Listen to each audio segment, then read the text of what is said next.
ये खबर SGT university द्वारा प्रस्तुत की गई है।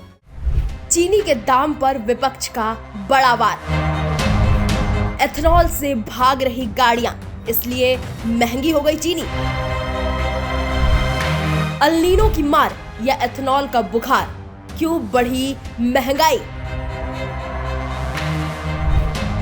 390 लाख टन का दावा फुस, 80 लाख टन चीनी कहां गायब।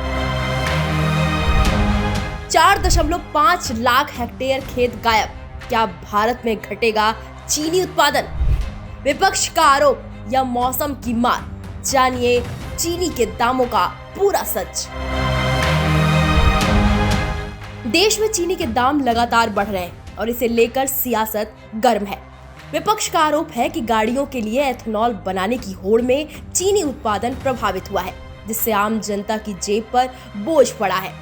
लेकिन क्या वाकई चीनी की महंगाई के लिए एथेनॉल जिम्मेदार है? आइए समझते हैं पूरी सच्चाई। विपक्ष, खासकर कांग्रेस का कहना है कि सरकार जिस गन्ने का इस्तेमाल चीनी बनाने के लिए होना चाहिए था, उसे वाहनों के ईंधन यानी एथेनॉल में खपा रही है। साथ ही गन्ना किसानों को समय पर भुगतान न मिलने की वजह से किसान गन्ने की खेती से दूर हो रहे हैं। इसके अलावा आलू, प्याज और लहसुन जैसी जरूरी चीजों के दाम भी लगातार बढ़ रहे हैं। दूसरी तरफ केंद्रीय मंत्री प्रहलाद जोशी ने इन आरोपों का खंडन किया है। उनका कहना है, रेड रोट बीमारी और अल नीनो के कारण कम बारिश होने से गन्ने की पैदावार घटी है, जिसका असर पूरे विश्व के कृषि उत्पादन पर पड़ा है। देश में सालाना 280 लाख टन चीनी की खपत होती है और फिलहाल 20 से 25 लाख टन चीनी सरप्लस में है। सरकार ने आगामी त्योहारी सीजन के लिए अस्थायी तौर पर चीनी आयात जैसे कदम भी उठाए हैं।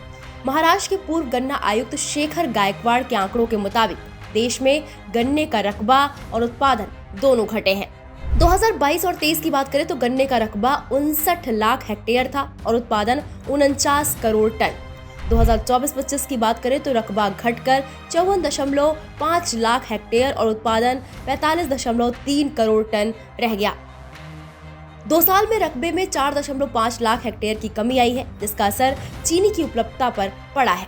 गायकवाड़ का कहना है, गन्ने और चीनी का उत्पादन बढ़ाने के लिए बनाई गई नई नीति का असर दिखने में कम से कम 3 साल लगेंगे। इसलिए सरकार को स्टॉक पर लगातार नजर रखनी होगी।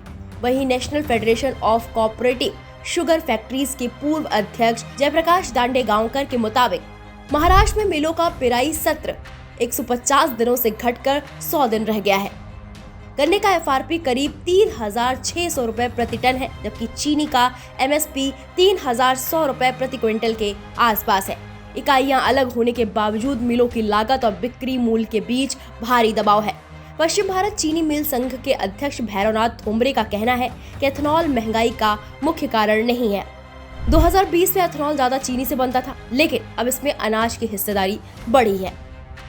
असली समस्या शुरुआत में गलत अनुमान लगाना है। चीनी उत्पादन का अनुमान 390 लाख टन था, लेकिन वास्तविक उत्पादन सिर्फ 310 लाख टन हुआ, यानी 80 लाख टन कम। इसके बावजूद 8 लाख टन चीनी निर्यात की अनुमति दे दी गई है। इसके अलावा मौसम की आशंकाओं के चलते व्यापारियों की जमाखोरी ने कीमतें बढ़ा दी हैं। हालांकि अब सरकार ने बिक्री और स्टॉक को लेकर नियम लागू कर दिए हैं। फिलहाल विपक्ष जो आरोप लगा रहा है, उस पर आप क्या सोचते हैं, हमें कमेंट सेक्शन में जाकर जरूर बताइएगा। बाकी बड़ी खबरों के लिए आप देखते रहिए दैनिक जागरण न्यूज।